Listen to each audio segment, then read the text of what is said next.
howlaha shaqeeya ay waaxda dhexe statisticsku u xilsaarantahay ayaa kala ah ururinta, hufidda, daabacaadda iyo soo bandhigidda macluumaadka statisticska, samaynta ereyqeexidda statisticska ee hababka kala guridda iyo kala saarista iyo habraacyada ay raacayaan wasaaradaha iyo hay-adaha madaxa bannaan.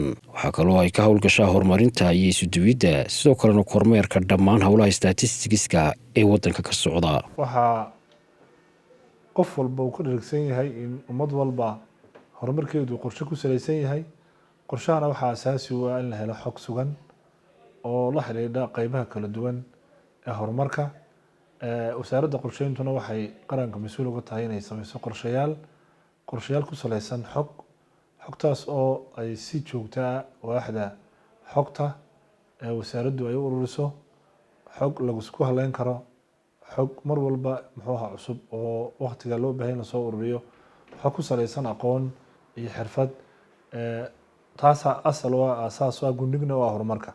sidoo kale xogtu waxay muhiim u tahay in la gaadho go-aamo ku salaysan caddayn. sababtoo go-aankaagu haddaanu haysan xog ka horeysa wuxuu noqonayaa go-aan qaldan. go-aamada aynu gaadhana waa go-aamo qaranka saameyn ku leh iyo bulshadaba. sidoo kale waxaa loo isticmaalaa xogtaanu soo saarno in dib u habeyn lagu sameeyo arrimaha dhaqaalaha, arrimaha bulshada, arrimaha kale ee deegaanka, arrimaha la xiriira horumarinta dhalinyarada. dhammaan qaybaha kala duwan ee horumarka dalka ka socdaba xogtaasi waa xog muhiim u ah. mana sameyn karno waxa la yidhaahdo dib u habeyn ama tu sharci ha noqoto, ama tu shaqaale dowladeed ha noqoto, ama tu adeeg bixineed ha noqoto. waxaa asal oo asaas waa in xog la helo. saasay xogtu muhiim u tahay. sidoo kale xogtu waxay muhiim u tahay maamul wanaag. haddii aynaan helin xog aynu ku go-aan qaadano, ma garan karno waxqabadkii xukuumadda, waxqabadka laamaha kala duwan ee dowladda, waxqabadka ay leeyihiin waaxuhu lama garan karo haddii ayna jirin xog dhamaystirmalka. maamul wanaagga iyo isla xisaabtanka labadaaba waxaa saldhig u ah in la helo xog. sidoo kalena statisticsku waxay door muhiim ula taaban kara ka qaadataa koritaanka iyo kobcinta ganacsiyada kala duwan. statisticsku nolosha aadamaha ayay aada ugu dhex jirtaa. oo qolada statisticianku markay ka sheekeynayaan cilmiga statisticska la yidhaahdo waxay yidhaahdaan statistics is everywhere, oo ay uga jeedaan statisticsku noloshaada meelo badan ayuu ka taabanayaa. waxaa tusaale ka mid ah bangiga Somaliland. aroor walba waxaan ka helnaa sarifka lacaguhu heerka uu marayo. gacanta hore waa intaa, gacanta dambena waa intaa. statistics marka la leeyahay waa intaasaa laga hadlayaa. marka statisticsku markaan u eegno horumarka iyo xiriirka ka dhexeeya statisticska, anagu wasaaradda qorsheynta markaan nahay waxaa ka shaqeynaa waxa weeye waa developmentka iyo horumarka qaranka ayaan ka shaqeynaa. horumarka qaranka markaan ka shaqeynayno statisticsku ama xisaabta statisticsku waxay ka tahay lafdhabar ayay u tahay howlaha horumarka qaranka ee aanu ka shaqeyno. haddii aan ku misaali lahaa statisticska jirka aadamaha, waxaan odhan lahaa waa maskaxda horumarka weeye statisticsku. maxay sidaa u tahay horumarka statisticska? waa koow, waxaa loo adeegsadaa go-aanada fiican ayay naga caawisaa inaan gaadhno. waxay noo sheegtaa heerka aan ka marayno horumarka aan samaynayno. miyaan gaabinaynaa, miyaan dheeraynaynaa, ma meel dhexdhexaad baan nahay? xogaha noocaasi markaa waxay u sahlaan wasaaradda inay go-aan ku qaadato saxa arrintaa markaa laga hadlayo. xogo caafimaad oo lasoo ururiya wakhtiga ku habboon isla markaana laysku halayn karaa ayaa iyaguna guddig u noqon karaa qiimeynta caafimaadka bulshada. tirakoobku wuxuu muujiyaa tiradeenu maxay tahay, imsaa dhashay, hadday dhasheen caafimaadkoodu muxuu noqday, ma markay dhasheen bay noqdeen, ma intaanay dhalan ayaaba horta hooyadu ay dhicisay, imisaa caruurtii ka noqotay, sababta ilmahanu u noqday waa maxay, ee u saqiiray waa maxay, sababta hooyadani ay u dhimatay waa maxay, ma dhiig bax bay u dhimatay, ma infection caabuq bay qaaday, ma ilmihiibaa ka soo bixi waayo dee ilmihiibaa ayaa ku dhex baktiyey oo idiina sumeeyey, maxaa sababta qoftaas u dhimatay waa maxay. haddaan la helin macluumaadkaa dee ka hortagii wax lagama qaban karo.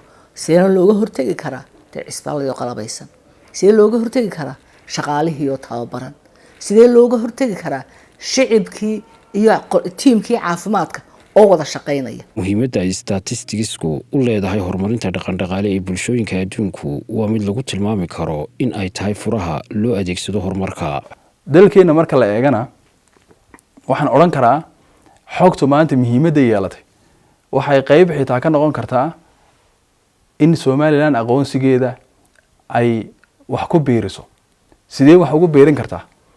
waxay wax ugu biirin kartaa Somaliland marka aynu xogteena u ururino Somaliland oo xuduudda Somaliland aynu ku ilaalino, taasi waxay hadhow tolo keeni kartaa in xogtaada aad haysatid ay keeni karto gorgortan badan inaad ku geli kartid, adduunka aad qayb kaga noqon kartid. hababka noocaas oo dhan ayaa loo isticmaali karaa xogta.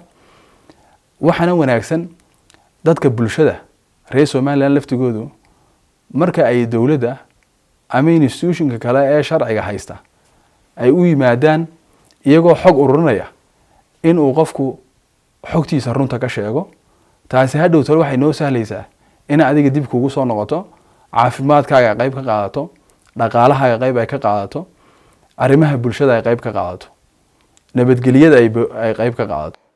haddii ay ka go-an tahay hoggaanka ama maamulka institutionkaasi inuu siyaasad ahaan iyo financial ahaan u taageeraba xogtu, waxa ay institutionkaasi ku dhiiran karaa inuu xog soo saaro. qodobka kale saddexaad waxa weeyaan taageerada maaliyadeed. waynu aragnay budgetka dowladda ama kuwa institutionska ama ma jirto wax loo qoondeeyey in xog lagu soo saaro, oo iyadana challenge kale tahay. qodobka saddexaad baa ah awoodda institutionskaasi ay u leeyihiin inay xog soo saaraan oo iyaduna hooseyso. waxaa ka mid oo kale aqoonta xogta loo leeyahay oo iyaduna hooseyso. intaa markaan kusoo koobo qaybtii awoodda capacity institutionska, waxaa iyadana jirta tii qaybta soo saaraysa xogta ama waaxda ahayd ama maxaan ku rahdaye unuga ama qaybta ahayd. marka iyadana challenges baa haysta, sida challenges qaybta guud u haysto. challengeska haysta waxaa ka mid ah actually waxaanan midaysnayn xogta ay soo saaraan iyo isticmaalayaasha xogta ay soo saaraan xogta ay u baahan yihiin. marka waxaa maqan in la mideeyo institutionkani xogta uu ka mas-uulka yahay, decision makerska ma tahay xogta ay u baahnaayeen oo ay ahayd inay isticmaalaan. marka mararka qaar waxaa laga yaabaa xogtii looga baahnaa tusaale ahaan wasaaradda caafimaadka ama wasaaradda waxbarashada inay soo saarto inay ama qayb ka mida maqnaato oo decision makerski ay waayaan qaybo ka mida si ay ugu go-aan qaataan, ama inay maxaa ku raadayay gebigaba ay smash gareyn waayaan xogtii looga baahnaa iyo xogta ay soo saarayaan. iyagana qodobka labaad ee ka maqan waxa weeyaan institutionska in aanay awoodii aqooneed iyo resourcekii loogu talagalay in xog lagu soo saaro maanta inaanay haysanin, oo hadday noqoto shaqaalihii aqoontoodii, hadday noqoto qalabkii ay isticmaali lahaayeen ee teknolojiyadda ama softwareska ama aqoontii statisticska way maqan tahay. waxaa kaloo maqan maareynta, siday u maareyn lahaayeen xogta, tayeyntii xogta.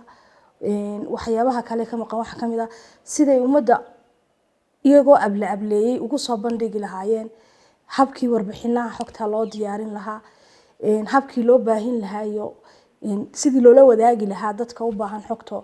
ardaydu ka mid tahay oo shakhsiyaadka bulshadeena ku jira ay ka mid tahay oo institutionska maxaa la yiraahdaa maalgelinada sameeya ay ka mid yihiin oo ay ka mid yihiin even kuwa ay ka tirsan yihiin iyagii ah go'aan qaadashada kuwa ka mas'uulka ah inay siyaasadaha dalka ee horumarinta ay diyaariyaan. si guudna markaan carqalada koowaad carqalad guud waxaa jirta labada institution ka dhaxaysa oo ah actually in aanan weli loo baraarugsanayn in xogtani ay muhiim u tahay howl maalmeedka ay qabanayaan institutionska. tiro koob marka la helo qorshaa la helaa maxay biyo u baahan yihiin maxay jidad u baahan yihiin maxay shaqo u baahan yihiin maxay iskuulo u baahan yihiin maxay xarumo caafimaad u baahan yihiin shaqo sidee loogu keenayaa maxay beeranayaan halkay degayaan waxaasoo dhan waxay ka dhashaan tiro koobka. sidaa awgeed annagu haddaan nahay wasaaradda qorsheynta arrimaha ay diiraddu sanadka noo saaran tahay waxaa ka mid ah wanaajinta tayada statisticska qaranka iyo kobcinta kartida iyo awoodda waaxda statisticska inaan ka shaqeyno. sidoo kale si aynu u sameyno siyaasado qaran iyo kuwo muxuu ahaa institutionada kale ay leeyihiin iyo muasasaadku iyo si aynu u sameyno istiraatiijiyado intaba waxaynu u baahannahay inaynu sameyno xog la helo xogtaasina waxa weeyaan xogta u noqonaysa saldhigga u noqonaysa labada arrimood ka hadla. waxa kaloo muhiim ah marka la qaybinayo ama la qoondeynayo khayraadka dalka ama ha noqoto miisaaniyad ama ha noqoto arrimaha kale waxa lagu saleynayaa waa xogta aynu haysano ee la xiriirta deegaamada ee la xiriirta dadka ee la xiriirta baahida ee la xiriirta mudnaanta taa lafteeduna qayb buu ka noqonayaa. waxa kaloo nu isticmaalnaa xogtu ay laga maarmaan u tahay in aynu dabagal ku sameyno mashaariicda ama ha noqdo mashruuc laga fulinayo miisaaniyadda qaranka ama ha noqdo mashruuc laga fulinayo kaalmada aynu ka helno wadamada aynu nahay bahwadaagta ama ha noqoto mashaariic kale dabagalka mashaariicda iyo qiimeyntoodana waxaa asal u ah oo muxuu ahaa iyaduna aan looga maarmeyn in la helo xog. ugu dambeyntii xogtu waxay keenaysaa inaynu qaran ahaan isqiimeyno halkeen joognaa wadamada jaarkeena halkey ka joogaan waxbarashada adeegyada biyaha caafimaadka nabadgelyada dimuqraadiyadda waxa dhan marka laga hadlayo waxa loo baahan yahay inaynu xog hayno aynu odhan karno halkaasaynu joognay 10 sano kadibna waxaynu higsanaynaa inaynu wadamada caalamka kuwa la mid noqono 20 sano kadib halka aynu gaarno. marka isbarbardhig ma samayn karno haddii aynaan haysan xog.